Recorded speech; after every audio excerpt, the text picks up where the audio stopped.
Episode 7 begins in an empty high-rise office, where Tad carries the vampire once known as Dr. Pearl Long on his back while she covers his eyes. Now going by the name Jade, she reveals the space.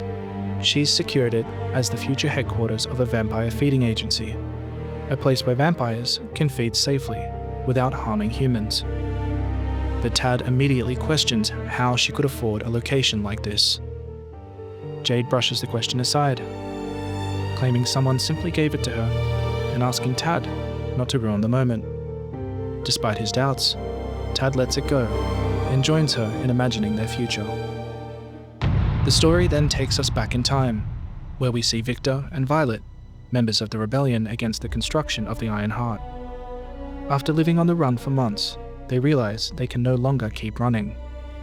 We are introduced to other members of the rebellion, Dr. Joseph Yen and Isiah Cloud. Joseph insists that they can't keep running forever, but Isiah reminds them that their actions help prevent a world war. The tension shifts when Violet reveals she's pregnant. Victor and Violet want to stop living as fugitives and start a real life together. Joseph proposes a solution. The Iron Heart should be dismantled into pieces, allowing each of them to carry one fragment and disappear in different directions. Since the Iron Heart itself cannot be destroyed, separating it is the safest way to keep it out of enemy hands. However, the process requires careful skill, and Joseph makes it clear that Isiah is the one capable of dismantling it. Reluctantly, Isiah agrees. Back in present day, Verity sits alone in her office, while trying to suppress the dragon energy rising within her. Her eyes flash gold as the dragon begins to surface, but she forces it back down. At Verity Towers, Phoenix is revealed to be imprisoned inside a sterile laboratory. Dr. Dexter Demure begins another round of psychological torture.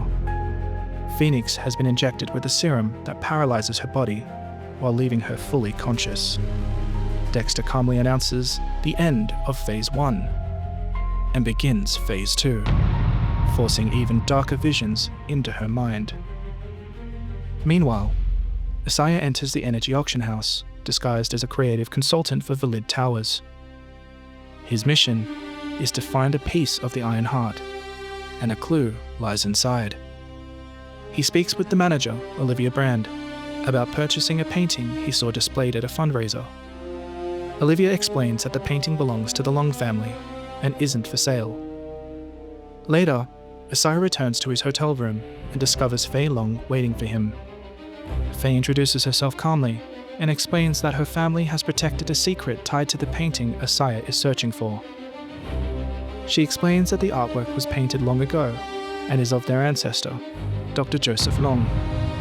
It's revealed that Joseph Yen married into the Long family and took their name.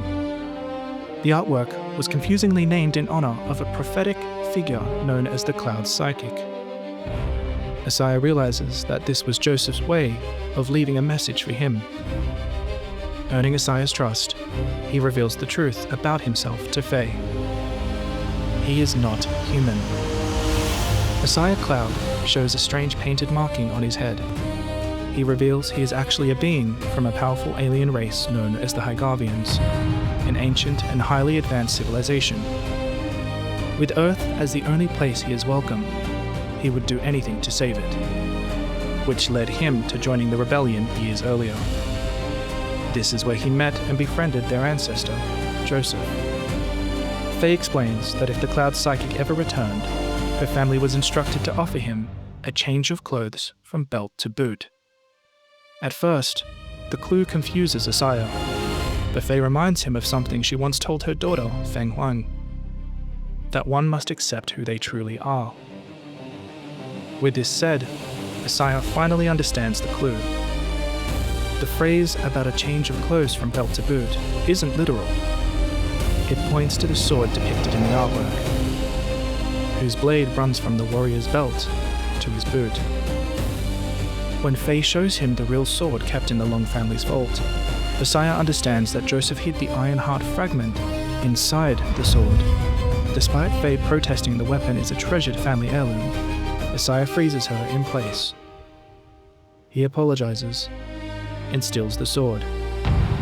Exhausted from teleporting such a long distance into Valid Towers, he collapses before Madame Lyra, delivering the sword.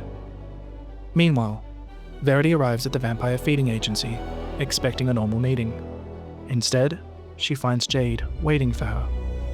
Unshaken by the sight of Jade, Jade asks when Verity first discovered her true identity.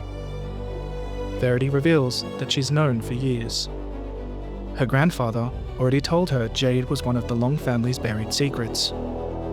Jade tries to form some kind of relationship with Verity, referring to her as a distant descendant. Verity rejects the idea completely and insists that Jade address her as the Dragon Empress.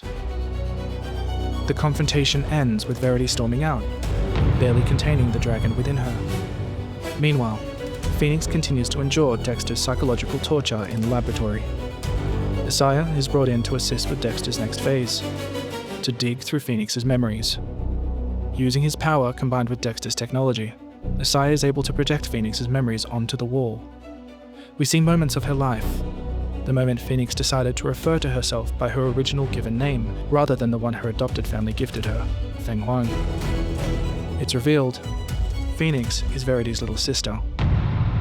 Unbeknown to Isiah and Dr. Demure, Jade peers in from the doorway. She sees moments of Phoenix arguing with her sister, Verity, and leaving the family to pursue a life outside of the elite. And then a recent memory, where their mother Faye bridged their years-long feud and reunited the siblings. Jade sees moments of a life she never got to live with her family. In a shocking moment, we see a memory projected of when Phoenix was captured from Rufus's compound. While Enver and Zico led the attack, it was Jade who used their distraction to slip in, unseen, and kidnap Phoenix. With Jade in close proximity, and Phoenix's memories intertwining with hers, Isiah unknowingly begins seeing fragments of Jade's memory. Jade was there the day Phoenix and Verity reconciled. That was also the day that Jade was recruited by Madame Lyra. Ahra, determined to find Phoenix, and only going off a single lead that the Empress was seen at the compound, breaks into the elite headquarters, a feat not for the faint of heart. He makes no secret of his presence, allowing himself to be captured. In this moment, Tad emerges in an attempt to speak to Verity about Jade. Their moment is interrupted by Ahra, who is brought in by guards. Ahra explains that he doesn't care about whatever deal Verity made with Madame Lyra, but he wants to know where Phoenix is. Realizing that her sister is in danger, and the source of Ahra's confusion, Verity is furious and storms out in search of Jade, leaving Tad and Ahra to fight off Verity's guards. In a flashback to the past, Isiah brings his young son, Kai, to his friend, Dr. Joseph, for a delicate operation. After splitting the Iron Heart and separating, Isiah and Joseph had remained distant, but in touch. It's revealed that Kai has a failing heart, but Isiah's piece of the Iron Heart could be used as a replacement. Despite Dr. Joseph's warnings, Isiah persuades him to proceed with the operation. As Joseph prepares the procedure, Kai panics at the sight of the needle, and his fear triggers his power, causing the entire room to shake violently. The burst of energy throws Joseph backwards, showing just how unstable Kai's abilities already are at such a young age. Moments later, the anesthesia finally takes effect, and Kai loses consciousness, allowing Joseph to continue. Back in present day, Verity confronts Jade at the vampire feeding agency. The confrontation quickly turns violent as Verity demands to know where Phoenix is being held. When Jade finally reveals that Madame Lyra has Phoenix at Valid Towers, Verity's rage and unstable dragon power overwhelm her. In a sudden surge of energy, she accidentally unleashes the dragon into Jade, burning her from the inside. Moments later, Tad rushes in, just as Jade's body disintegrates. Realizing what she's done, Verity is shaken and apologizes to Tad before leaving, knowing she still has to save Phoenix. Verity arrives at Valid Towers to find many of the guards already defeated.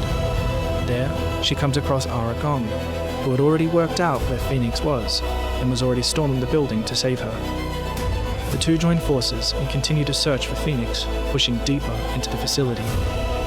They finally reach the laboratory where Phoenix is being held. Phoenix, already drowning in illusions, seems lost to the presence of her sister. But Ahra manages to break through. Verity takes down a guard who interrupts and begins to lose control of the powerful dragon energy inside her. Seeing this, Phoenix fully snaps out of her distorted state of mind and immediately rushes to help.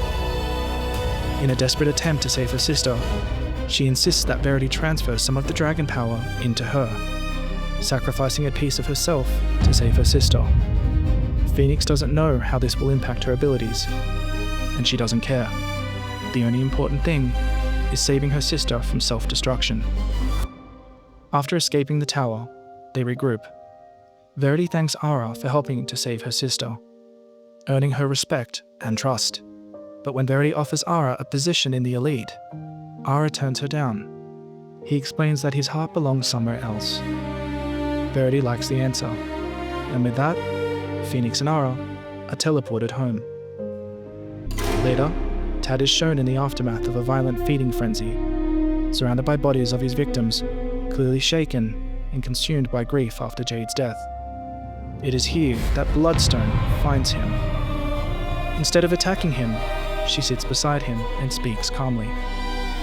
By the end of their conversation, it becomes clear that Tad and Bloodstone have found common ground, and they will now move forward together as partners, united by the darkness they both carry. As Ahra and Phoenix arrive home, they are surprised by a long-lost visitor waiting for them. Phoenix's uncle, Julian Flame, Victor Flame's brother, a man that has all the answers Phoenix needs.